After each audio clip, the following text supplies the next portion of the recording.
Diga assim comigo: Deus é bom. Deus é bom.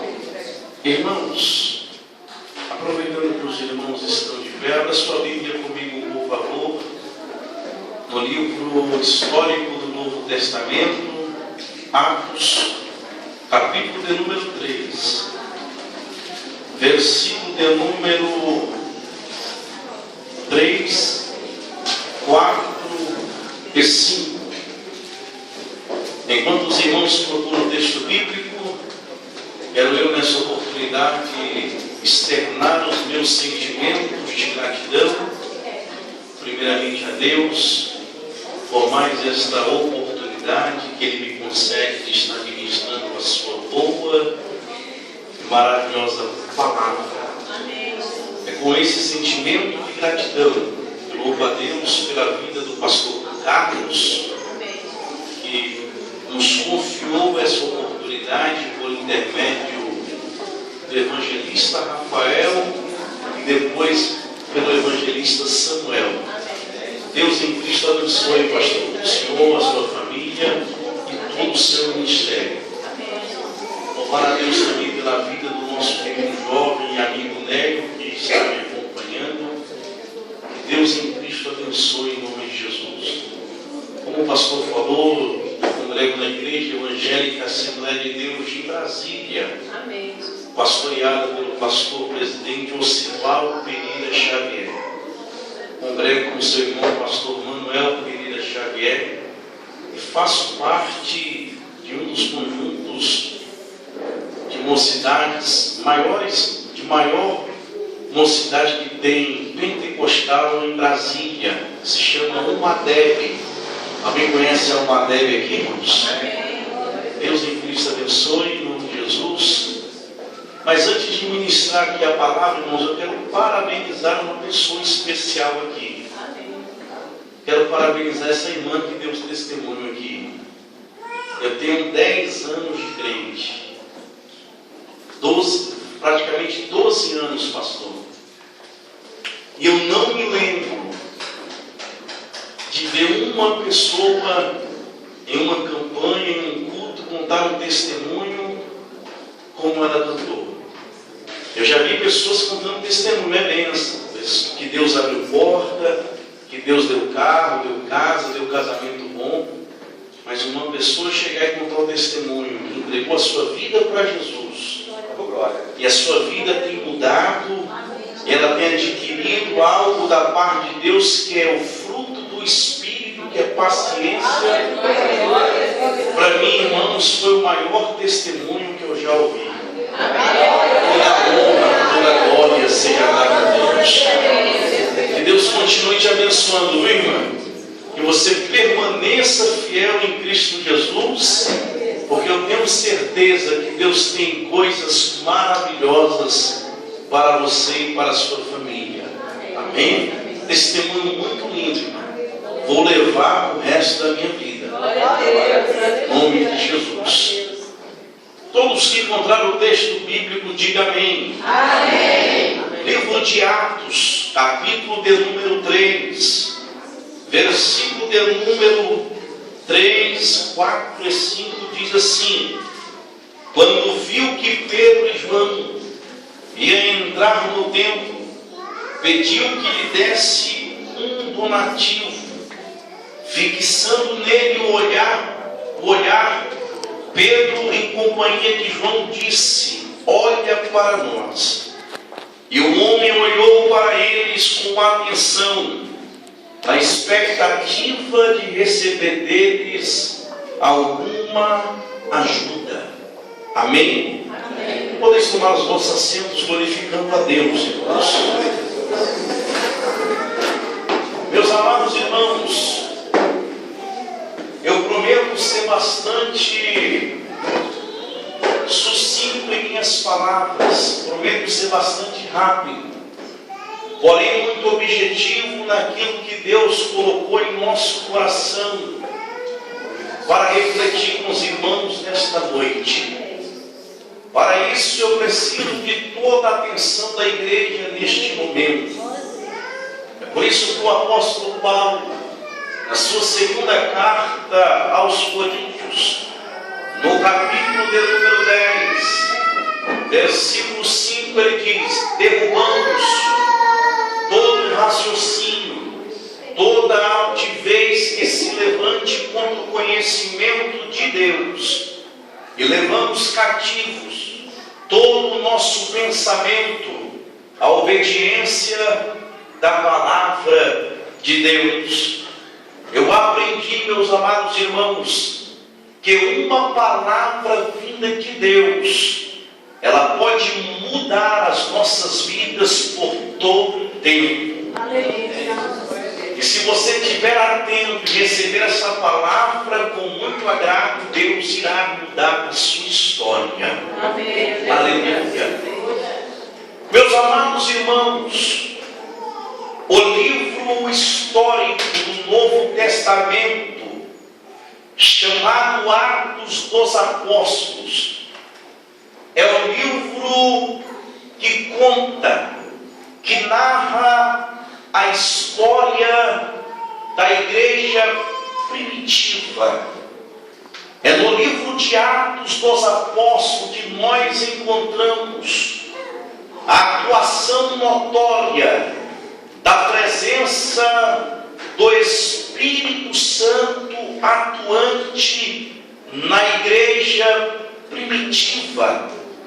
É também no livro de Atos dos Apóstolos que, particularmente para minha opinião, acontece uma das maiores conversões ao cristianismo, que é o nosso querido irmão Paulo. No capítulo 3, ora lido, todos nós conhecemos esta história. Todos nós já lemos ou já ouvimos alguém pregar, ensinar a respeito do capítulo 3 de Atos dos Apóstolos. O capítulo 3 vai contar e vai narrar a história de um coxo, de um aleijado, que todos os dias era colocado em frente à porta do templo chamada Formosa, para poder receber ajudas, para poder suprir as suas necessidades diárias. A Bíblia não narra, não conta a sua origem, se era um homem que era casado, se tinha filhos. A Bíblia ela não se apega a esses trechos, porém a Bíblia diz que todos os dias alguém o colocava em frente à porta do templo naquela época. E é interessante notar que em Jerusalém os discípulos estavam por uma ordem divina.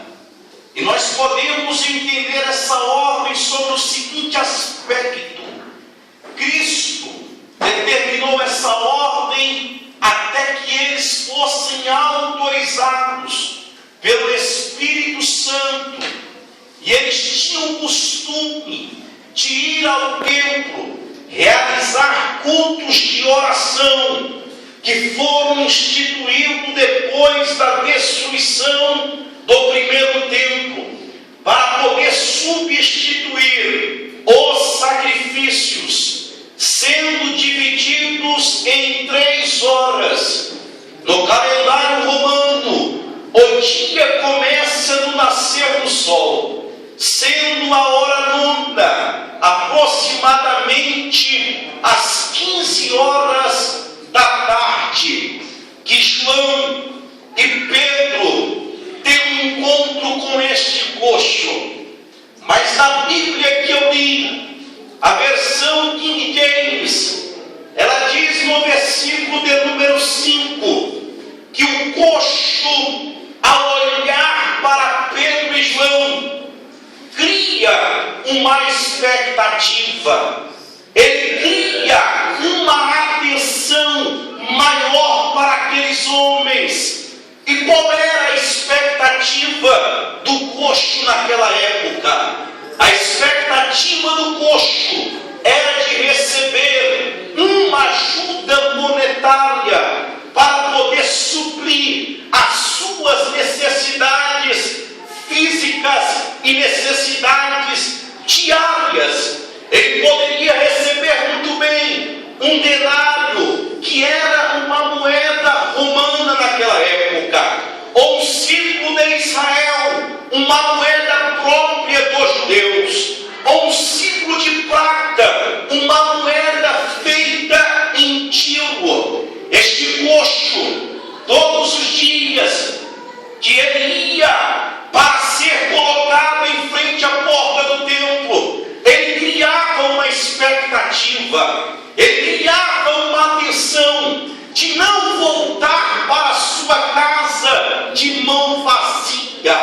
Mas mal poderia imaginar este coxo, porque quando ele olha para aqueles homens, Pedro e João diz: olha para nós. E quando Pedro e João diz: olha para nós, ele vai expressar: nós não temos ouro e nem prata. Aparentemente, meus amados irmãos, a expectativa daquele coxo foi frustrada. A expectativa daquele coxo foi desapontada, devido a ele esperar alguma coisa financeira para poder suprir as suas necessidades. E quando Pedro e João explica ou relata para ele dizendo: nós não temos ouro e nem prata, mal poderia imaginar aquele coxo que, quando Pedro e João oferecesse algo da parte deles, a vida daquele homem iria mudar por todos os tempos. Não iria mudar somente de fora para dentro, não somente fisicamente, mas a vida daquele homem iria mudar de dentro para fora, porque Pedro e João oferecem para aquele coxo outra expectativa. Qual era a expectativa, irmão Anderson, de Pedro e João? A expectativa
terra.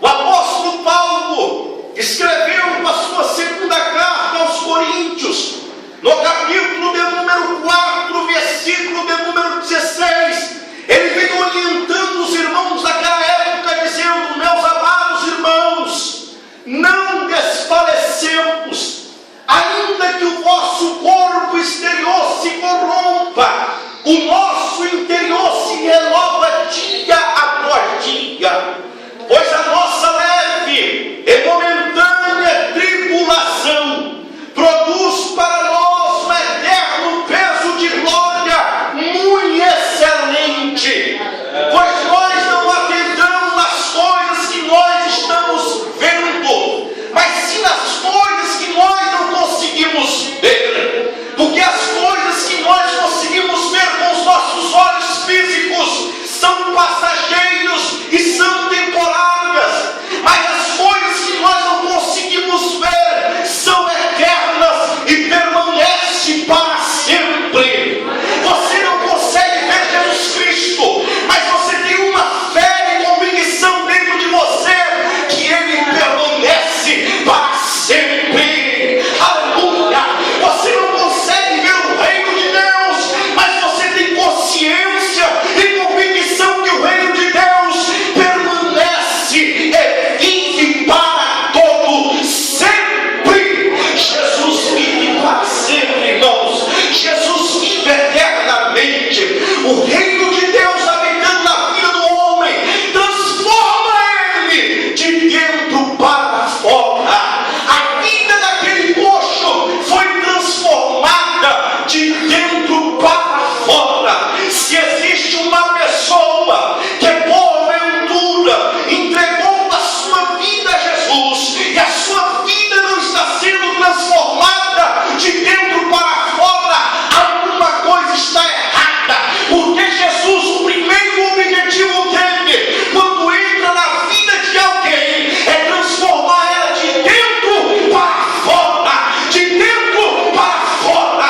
E Jesus tem feito isso, porque nós ouvimos isso aqui hoje, nesta noite. Uma irmã está feliz porque Jesus está transformando ela de dentro para fora. Jesus está fazendo isso nas nossas vidas. Aleluia! Irmãos, há uma unção de Deus muito grande neste lugar, irmãos. Eu sinto a presença de Deus neste lugar. Aleluia! Mas quando olhamos para o versículo de número 6, ele vai dizer: nós não temos ouro e nem prata. O que Pedro e João tinham naquela época, que é de suma importância para os nossos dias atuais, da igreja do século 21. A primeira coisa que eles tinham naquela época se chama autoridade. Eles tinham autoridade.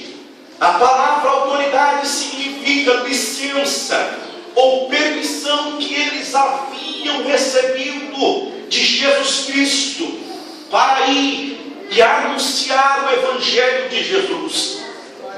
A irmã contou aqui que orou pelo jovem e alguém falou para ela que ela não poderia orar porque tinha que chamar uma missionária. E o texto fala no livro do Evangelho de Marcos, no capítulo de número 16, a partir do versículo 15, ele vem dizendo: ide por todo o mundo e pregai o Evangelho a toda criatura, e todo aquele que crer e for batizado será salvo, porém aquele que não crer será condenado. E os sinais seguirão aqueles que crerem. Em meu nome expulsarão demônios, em meu nome beberão alguma coisa envenenada e não farás dano algum. Em meu nome se pegarem serpente não farás dano algum. Em meu nome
autoridade.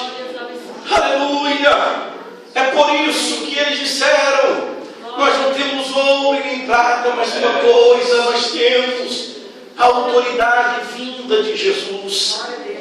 A segunda coisa que eles tinham naquela época, e que é de suma importância para os nossos dias atuais, meus amados irmãos, se chama fé. Pedro e João, eles tinham fé. Foi falado de fé aqui nesta noite. Mas quando eu falo de fé, eu não estou falando de uma fé aos parâmetros do mundo. Porque as pessoas confundem fé com pensamento positivo. Hoje, se eu levantar com o pé direito, vai dar tudo certo. Se não deu certo hoje, é porque eu levantei com o pé esquerdo. Isso não é fé. A palavra fé no original grego significa pis, convicção, fundamentada no ouvir, mas no ouvir a palavra de Deus. A palavra fé, meus amados irmãos, ela está fundamentada e baseada na palavra de Deus. E eu quero te falar algo nesta noite. Se você não gosta de ler a Bíblia, se você não gosta de meditar na palavra de Deus, se você não gosta de ouvir pregação, se você não gosta de culto de ensino, se você não gosta de escola bíblica dominical, a sua fé está pequena, está pequenina. Porque se nós olharmos para a Bíblia Sagrada, a Bíblia diz que cada um de nós recebemos uma medida de fé. E essa fé, ela precisa ser desenvolvida dentro de nós. Falo outra coisa aqui, sem medo de errar, meus amados irmãos. A fé produzida e baseada na palavra de Deus não vem por meio de oração, não vem por meio de louvor e adoração. Ela só vem unicamente, exclusivamente através da pregação da palavra de Deus. O apóstolo Paulo, na sua carta aos Romanos, no capítulo de número 10, versículo de número 17, ele vem dizendo: de sorte que a fé, ela vem somente pela pregação do Evangelho de Cristo Jesus. Agora, se eu gosto de ouvir a palavra, se eu priorizo a Bíblia na minha vida, se eu gosto dos ensinos da igreja, da escola bíblica dominical, se eu tiro tempos diários da minha casa para poder meditar na palavra de Deus, a minha fé, ela está crescendo dentro de mim, e ela cresce de uma forma formidável, irmãos, quando a nossa fé está firmada na palavra de Deus. Ela se torna uma fé inabalável. Ali se cumpre o que está escrito no Evangelho de Mateus, quando diz: bem-aventurado é o varão que ouve estas minhas palavras e as pratica. Será comparado ao homem prudente que edificou a sua casa sobre a rocha. Veio os ventos, veio a chuva, veio os vendavais, bateu contra aquela casa e a casa não caiu, porque estava firmada na rocha. A rocha é a palavra de Deus.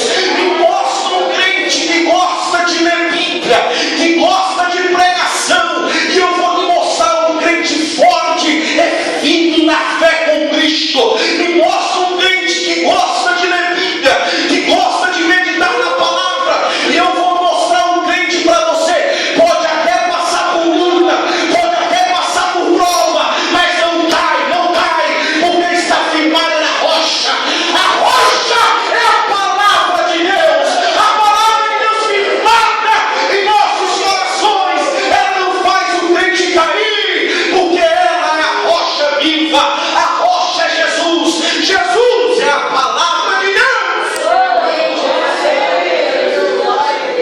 se cumpra o que está escrito em João, capítulo de número 15, versículo de número 7. Se permanecerdes em mim, e as minhas palavras permanecerdes em vós, pedireis o que quiser. Isso é lindo, irmãos. Isso é lindo. Isso é Jesus falando. Então você pode pedir o que você quiser, mas tem duas condições. A primeira condição é: se permanecerdes em mim, Jesus, e se as minhas palavras permanecerdes em vós, pode pedir o que você quiser e eu vou realizar. O que você quer que Jesus nesta noite aqui? Você está em Cristo Jesus e as palavras dele estão em vós. Pede o que quiser e ele vai realizar, porque ele é fiel com a sua palavra. Você pode adorar a Deus nesta noite, irmãos? Será que você deu um minutinho só para tributar a ele a honra, a glória, o poder e a majestade desta noite? Aleluia! Irmãos, a terceira coisa que eles tinham, nós estaremos já encaminhando para encerrar. A primeira coisa que eles tinham a autoridade. A segunda coisa, eles tinham fé. E a terceira coisa que eles tinham poder, vindo de Deus. Isso é de suma importância para os nossos dias atuais, irmãos, principalmente como igreja do século 21. A palavra poder significa, vem da pessoa da Trindade, que vem do Pai, do Filho e do Espírito Santo.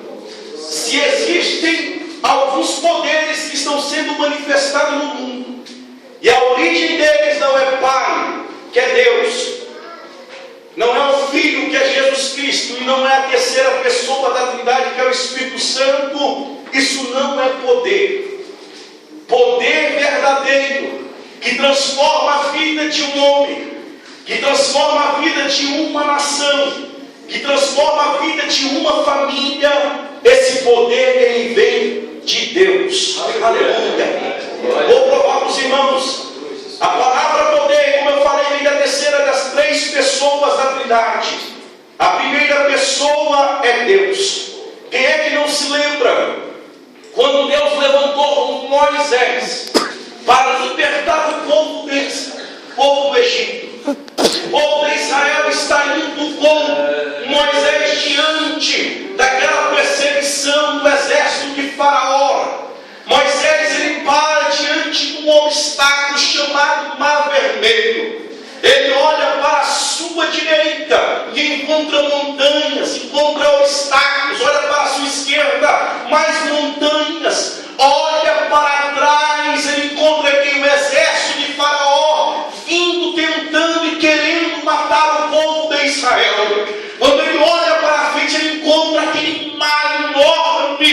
E agora, a Bíblia diz que ele vai clamar a Deus: Senhor, e agora? Deus vira para Moisés e diz: por que clamas a mim, Moisés? Diga ao povo que marche. E o que eu acho mais interessante, irmãos, que eu estava estudando alguns meses atrás com alguns professores da Bíblia, e eles fez a seguinte pergunta: Moisés, ele tocou nas águas?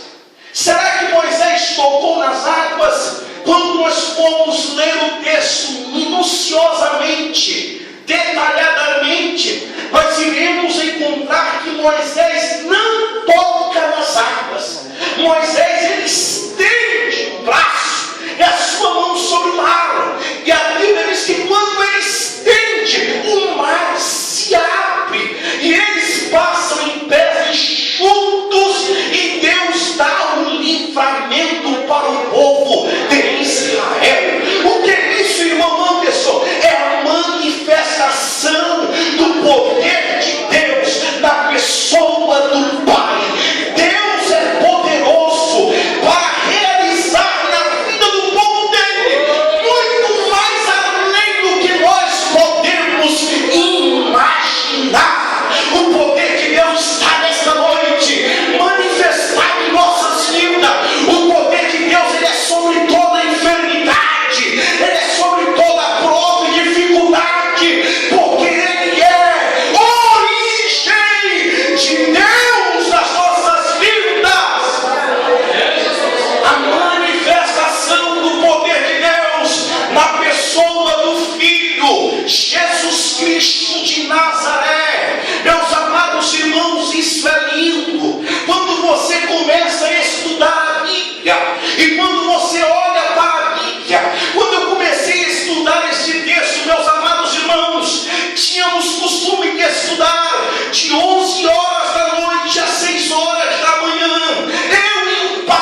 Jesus Cristo. Quem é que não se lembra da mulher do fluxo de sangue? Uma mulher que estava sofrendo uma hemorragia há 12 anos, sem esperança, totalmente triste, cabisbaixa, não tinha, aleluia, convívio no meio da sociedade, não tinha convívio no meio dos seus familiares, mas a Bíblia diz que Jesus estava indo em direção a uma casa do outro lado da rua, e ele passa pelo caminho. A mulher ouve falar de Jesus. O que eu falei aqui anteriormente, que a fé só vem através de ouvir o quê? Ouvir a pregação do Evangelho. Uma mulher que estava 12 anos sem fé, sem esperança, mas quando ela ouve falar de um tal Jesus que cura, salva e liberta,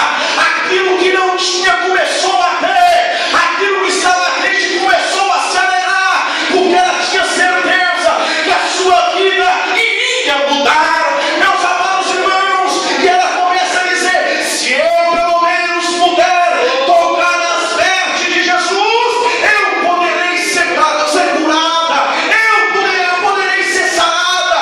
A Bíblia diz, meus amados irmãos, que quando ela toca, Jesus para e pergunta para os seus discípulos: alguém me tocou? Pedro vira para Jesus e fala: mestre, a multidão está te oprimindo, a multidão está te tocando. Jesus vira para Pedro e fala: não, vocês não estão entendendo. Alguém me tocou com fé, alguém me tocou diferente. Jesus está esperando nós tocarmos nele nesta noite, mas não é um toque qualquer, não, é um toque diferente, é um toque daqueles que acreditam que ele pode mudar as nossas vidas. Toque em Jesus nesta noite, toque em Jesus nesta noite, toca em Jesus nesta noite, e aí você vai ver a sua vida mudar. Jesus fala: alguém me tocou, porque eu senti que de mim saiu poder. Algumas versões diz virtude, mas eu senti que de mim saiu poder. Aleluia.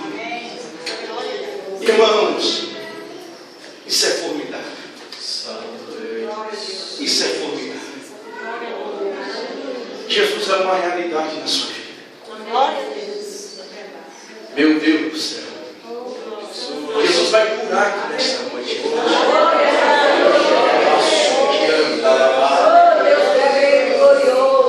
Os irmãos têm uma ideia que o poder de Deus é tão grande que eu estava trabalhando essa semana. Cheguei num cliente, sou representante comercial. Cheguei num cliente para poder atendê-la. Tinha uma balconista que estava chorando. E eu comecei a ouvir aquele testemunho. Ela dizendo que o seu filho, desde sábado, estava sofrendo de uma febre e uma dor de cabeça que não tinha mais tamanho. E o médico do HRD falou: leva para o HMI, porque aqui a gente não tem mais condições. E lá ele vai fazer alguns exames e vai diagnosticar o que o seu filho tem. Eu ouvi isso e eu falei para ela: você crê? Eu chamei ela, estava tomando um café. Eu falei assim: olha, minha irmã, não te conheço, mas existe uma passagem na Bíblia. Jesus chegou na casa da sogra de Pedro e ela estava com febre. Jesus tocou nela e ela foi curada. Eu falei: você crê que Jesus pode curar o seu filho na sua casa? E ela: eu creio. Eu falei: feche os seus olhos agora. Peguei na mão dela no meio do estabelecimento. Muitos clientes lá. Eu falei: posso orar? Pedi a dona: posso orar? E ela: pode orar. Eu falei: se eu posso orar do jeito que eu oro na igreja? Ela: pode orar. Peguei na mão dela e falei: Senhor Jesus. E aí eu tive a felicidade de encontrar dois irmãos lá que era crente também, começou a concordar comigo na oração. Começamos a orar: Senhor Jesus, essa mulher começou a se derramar em lágrimas. É ímpia, detalhe, é ímpia. E nós começamos a orar, irmãos. Orando, Senhor, em nome de Jesus, faz a obra agora. O teu nome tem poder para curar, o teu nome tem poder para poder libertar, faz a obra. Eu falei assim, pode ir para casa. Quando você chegar lá, você pode até levar o seu filho para o médico. Quando os médicos chegarem lá, não tem mais nada. Aleluia. E fui embora, irmãos. Vou voltar segunda-feira agora. Sem dúvida nenhuma que ela vai contar o testemunho que o seu filho foi curado.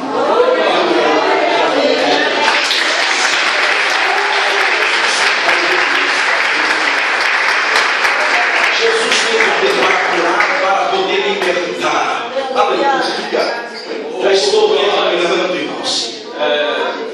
A terceira manifestação do poder de Deus na pessoa da terceira pessoa da Trindade, chamado Espírito Santo. Quando olhamos para o Evangelho de Lucas, capítulo 24, versículo 49, diz, Jesus dizendo, ficai em Jerusalém, até que do alto sejais revestidos de poder. Aleluia. Irmão, Jesus é uma realidade. Eu trato Jesus como realidade, irmãos, como verdade mesmo. Ficai em Jerusalém até que do alto sejais revestidos de poder. Aleluia. Quando chega no livro de Atos, capítulo 1, versículo de número 8, Jesus vai dizer, mas recebereis poder ao descer sobre vós o Espírito Santo, e sereis minhas testemunhas tanto em Jerusalém, na Judéia, em Samaria e nos confins da terra. Vai e prega a palavra de Deus. Eles receberam poder da parte de Deus. E eu olhando para a carta aos Hebreus, capítulo 13, versículo 8, lá está dizendo assim que Jesus, Ele é o mesmo ontem, hoje e eternamente. Ele não mudou, irmãos. Se tem uma coisa que não muda, esse é Jesus. Ele é o mesmo ontem, hoje e eternamente. Agora cá para nós. Se Ele fez milagre, manifestou o poder dele no passado, no povo do Antigo Testamento, manifestou o poder dele lá na mulher do fluxo de sangue, e manifestou o poder dele na igreja primitiva, você acha que ele não tem poder para manifestar o poder dele hoje, aqui nesta noite? Jesus é poderoso, irmãos. Fica de pé em nome de Jesus. Aleluia. Aleluia. Irmãos, olhe para cá, por favor. Quem é que já observou um policial militar com a sua mão estendida assim em uma blitz, ou tentando reduzir vários carros em uma BR? E aquele longo engarrafamento, quando nós olhamos, é um policial sozinho, com a sua mão estendida e parando vários carros. Preste atenção aqui, por favor. Na realidade, irmãos, tem algumas pessoas que têm vontade de passar por cima do policial, de tanta raiva que fica por causa do engarrafamento. Não passa porque respeita a autoridade que está ali na frente. Porém, esta autoridade não está na pessoa do policial, está na roupa que ele usa. E nós temos consciência que ele recebeu uma autoridade vinda do Estado, uma pessoa que é mais superior do que ela, ou tornou uma autoridade para aquele policial, por isso que ele tem autoridade de parar os veículos.